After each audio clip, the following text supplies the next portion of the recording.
This could take hours. Coach, how are you? How you doing? Good. Nice to Grab a see you. seat. Thanks for coming down. I just found out your last guest lives right next to me, so over in East Greenwich. So Gary Sass? yeah, Oh, jeez. That's a high rent district. The Brown coaching pays awfully well. yeah. Let me tell you something. I'm paying for my son to go to Brown. Yeah. I have a daughter that's getting married in December, so as far as I'm concerned, I'll start making money a year from now. Then you can say, you live in High Hawk. I live in the old part of High Hawk, not the new. Well, welcome aboard. We had Governor Chafee on just before Gary, and Saul Kaplan, who's a very innovative guy, to excuse the pun, is on after you. But you've got some exciting news. Probably about as much fun as you can have coaching sports. You're going to play Dartmouth this coming fall at Fenway Park. That's right. So this all came to fruition. I think that's something that Fenway's been wanting to do for a long, long time. I think they had the Notre Dame Boston College game. Yeah. 2 years ago. I don't think it was last year. Yeah. And it was a big success, so they wanted to expand upon that. So when they came to us and said, in November you play Dartmouth, would you give up a home game to play at Fenway? I don't think they got Fenway out of their mouth, and I said yes. It's such an iconic stadium, and for us to have that kind of an experience, for the student athletes to be able to go up there and have that kind of an experience, it's worth giving up a home game. Yeah. A field's a field, but to play in that kind of a venue with the incredible history that it has, and I actually look back, I think we played Dartmouth back in the 1920s at Fenway Park. Oh, really? Yeah, I think we had a couple of games up there. So that made it kind of unique in a That's sense great. as well. You've done some innovative things with games. You've had the night games down at Brown Stadium, and those have, the first one against Harvard, 18,000? Was that Yeah, what it was somewhere there was Yeah. estimates maybe up to 20,000. Yeah. But again, another unique experience, something that hadn't happened before. And I think that it just created an atmosphere for not only the student body, but for our alumni and for our players. And we had a terrific game, and we're able to take it to Harvard in that game. And it's been very, very good. But so this is something different, to play a night game, but play at Fenway Park, I think adds to uniqueness of what we did a few years back. And the with night Boston games. metro area, I mean, you're not only going to draw from down here, where people from Rhode Island are going to want to go up and see it, but you're also going to be able to draw from the Boston metro area, which is one of the hot spots for Brown alumni. I mean, it's, kind of New York and Boston and LA. Well, what's that mean for you to be able to bring a game like that up there and really see what you can turn out from a fan standpoint? I'll tell you what it means. It means for the first time in a long time, they aren't asking when the Harvard game is. Yeah, that's right. All right. I mean, every year it's like, when do you play Harvard and where do you play them? It's now, that Fenway game. When is it and who you playing and the excitement about that. It just changed what people are thinking right now. The Harvard game's big, and it's always big because we play them Right. early. But at the same time, this is now a game that we can have a lot of fun with. Right now we have a really good football team that I'm excited about, and I think that's one of those things where we have a chance to be in contention for an Ivy title. Right. And to play that game at Fenway, I think it's going to be on ABC Sport or NBC Sports. Nice. It's going to be a nationally televised game. I don't think it gets much better than that. Yeah, no, not playing at Fenway. Talk a little bit. You've produced some amazing football players in the past few years. One of them's got a couple Super Bowl rings, but he's not your only one. First, talk about him. Talk about that relationship with the Patriots. I heard through the grapevine you were at the Super Bowl. I was at the Super Bowl. Jimmy Devlin is just one of those players that comes once in maybe 10 years or 20 years or maybe even a lifetime, of just a combination of intelligence, of physical play, of a guy that is just willing to go through a wall to play the game at such a high level. And he got that. I think that's what the Patriots get. They get a smart guy Yeah. that isn't about getting the ball in his hands. He's about protecting Brady, helping the running backs gain yards, and it's not about whether I can get in the end zone myself.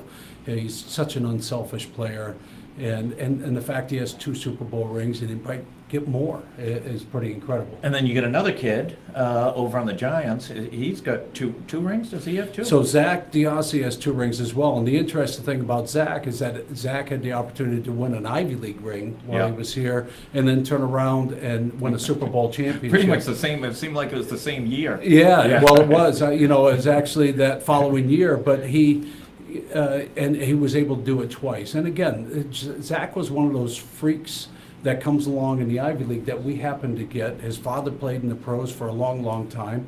Zach was actually a quarterback at Andover Academy, Phillips Andover, and we were the only ones that were recruiting him on defense. And he says, "Why on defense? Everybody else is recruiting me as a quarterback." And I said, "Zach, I think you threw 18 interceptions."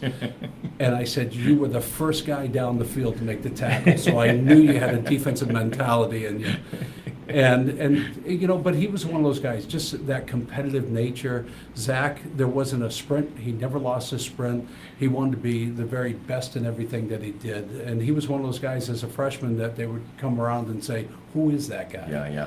But he was big, he was strong, he was physical. He was 6'4" when he came in, and he was probably about 200 pounds. He left us at about 240, 245. So listen, nobody who's getting recruited by Alabama is also getting recruited by Temple, and nobody getting recruited at Temple is also getting recruited by Brown. So you're in the food chain, oftentimes a couple distances away, but you're producing guys who are very successful in the NFL. Yeah, I think we just have to, our recruiting pool is the whole country. Yeah. And, we can't concentrate on one area of the country. We got to find the guys that are very good in the classroom and also play that high level of football. Sometimes you got to work a little bit harder to find them that fit that. But at the same time, football is football, and so if you work it and you look all over the country for guys like this, and you're willing to take a chance on a guy that might be an inch too short, or maybe a tad too slow, but has this great attitude to him, that great character, and is humble and wants to get better, then I think you can find something. I think that's what we found in guys like Zach Diossi and Jimmy Devlin and the Buddy Farnhams and the Bobby Sewells, the guys that have gone on and had a chance to play in the NFL.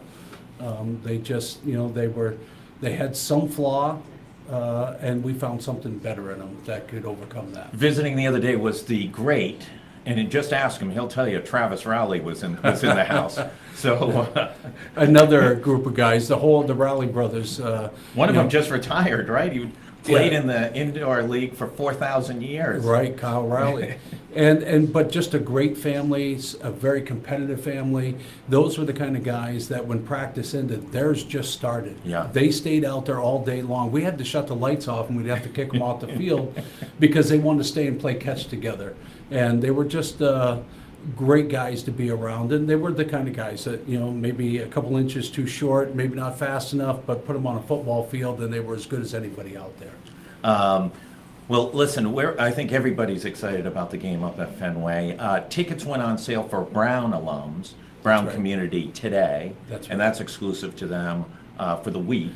Right. And then next Monday it goes on for Brown and Dartmouth. Right. And we don't really want to see any green sweatshirts there in Fenway, right? No, but the thing is that we want to have it it's a great venue. We want to get as many people as we can. We're giving Brown the opportunity to buy the tickets this week so they can get the very best seats in the house.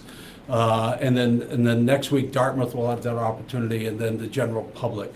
But to be honest with you, anybody can use that Go Brown or Go. I'm not sure what it is. We'll be publishing it. We'll have it out to everybody tonight. But anybody could use that and buy tickets right now. And the thing is, in that venue and how the field is going to be set up, there are going to be certain seats that are going to be better than others. Yeah. So you want to scoop them up while you have a chance. Are they green monster seats? There are monster seats as well, and I think they put the teams on the side of the green monster, so you'll be looking over the top on the green monster. That'll be pretty fun. I may be up there myself. That may be a good place to watch the game. Right, I'm going to call the plays from up here. Yeah, they'll just wave down. Yeah, for sure. Have you finished spring football? We finished Saturday. We had our annual brown and white game on Saturday. And we basically have our draft Wednesday and kind of let the guys have fun, a kind of reward for practicing so hard for the last 12 days. And And we have fun with the game and have, we don't have bets because you can't do that, but we Right. have some friendly bantering that goes back and forth between coaches and players on when you got drafted and so forth. But it was a very productive game. We can be very explosive offensively, and when our defense is intact, I think we can be an aggressive, real great run-stop defense. You work most days with one of the original founders of Go Local, Scott Cordishi, who I've seen video of him kicking practice-ending field goals to great drama. How's Scott doing with you? Scott is the absolute best. He's like my right-hand man now. It's getting to the point I can't do anything without him, He signs my name better than I sign my name and stuff. He's been a real godsend to us. And he's been around the program forever. So I think nobody knows this program better than Scott does. And he's passionate about it. He doesn't just, work for Brown and work for Brown football. He loves Brown football. He loves Brown athletics. And so for him, I think it's one of his dream jobs. And we appreciate everything that he does all the time. But as far as his athletic ability, he has none. I think he thinks he can kick and he can do all these things. I've seen the video, Coach. I have seen the video. It's been doctored in some way, for sure. Last thing, you're coaching, and you see sort of the business. Obviously, going up to Fenway's the business. Amazing occurrence last week with the cuts at ESPN. Just the transformation of sports and the business of sports. Not that sports is getting any smaller. Did you have any reaction to what transpired? No, see, I'm an old-fashioned guy. I get up every morning. I'll be up by 5. I'm in my coffee shop, Main Street Coffee in East Greenwich. Sure. The newspapers, all right. The newspaper is waiting there for me. My cup of coffee. Don't come on here talking about newspapers. I'm sorry about that, but that's what I do. I understand where you're coming from. You look good for 70. Yeah. But I love the paper in my hand and reading. So you're not the a sports. newspaper. You're not watching sports. I do. I'm that's on the TV up above, so I'm multitasking, watching it that way. But that's just the way I am. But I also have gotten used to going on to my iPad, especially when I'm away, and being able to read it. But I also read the e-edition because I like the newspaper feel to it. So I just think that the business is ever changing. There are always going to be the ups and downs, and everybody is going to have to reinvent themselves to stay in this business. Yeah. And I think the way we're going right now with GoPro and things like that, that's the way of the future. So listen, we appreciate you coming down. Love partnering with you guys. I think it's wildly exciting. I mean, I think we can all remember playing in college and having the opportunity to play in a venue like that. We used to play lacrosse against BU over in Nickerson when I was in college, and we always played them on a Friday night, and everybody would be drunk in that dorm above, shouting down at us. But it was great to have the interaction, and playing up in Boston at Fenway will just be, you won't forget that game anytime soon. No, and I think what we want to do, I'm trying to get a thing called the Angry Bears going. I want to get the student body more involved in the Brown football games and have something that's going to be special for them. And we want to get bleachers in the end zone so that every time we get in the end zone, we're going to have someone who'll be like, the Lambeau Leap or whatever. Yeah, that's right. We're going to jump into the Angry Bear den. And so we're going to get that going this year, and it's going to be real exciting. That's great. Coach Phil Estes, thanks so much for coming in on Business Monday. Congratulations on all the success at Brown. And I think everybody's excited about seeing the game up at Fenway. I know we'll be there. Good. And thanks so much for taking the time and coming down. And just a reminder to everybody, for the Brown community as a whole, the ability to get kind of premium seating this week before the rest of the universe gets the opportunity. Dartmouth folks will be able to start buying tickets a week from today. This is a very exciting time in Brown athletics, and I want to thank you for coming on down and coming down the hill. Thank you. Appreciate it. Thanks so for much. having us.